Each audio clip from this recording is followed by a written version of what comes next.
Right, so when you read the Gospels, you come across the saying where Jesus Christ was crying out to God, Eloi, Eloi, lama sabachthani, which translates to, my God, why hast thou forsaken me?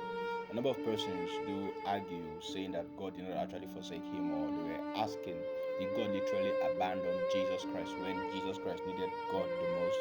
Well, that's a question a lot of people will ask, and if I was to give my take on that, I would say God actually did abandon Jesus.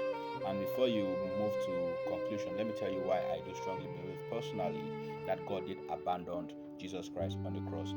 You see, when Jesus Christ was hanging on the cross, he was not hanging on the cross as a righteous or holy person. No, he was righteous in himself, yes, but when he was hanging on the cross, he was carrying on himself the sin of all mankind, humanity.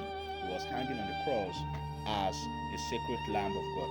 So, on that note, it is expedient for you to come to the understanding that when Jesus Christ hung on the cross, he was actually abandoned by God, because we read in the book of Isaiah chapter 59 verse 1 where it says, the hands of the Lord are not short, it cannot save, or his ears dull of hearing, that it cannot hear, but that our sin has bring about a demarcation and a separation that excommunicates us from God. So it is very established here that once a person is involved with sin, that once a person has sin in himself, God disassociates with such the person. So when Jesus Christ was hanging on the cross, he was carrying on himself the sin of all mankind. He was standing as the sacrificial Lamb of God.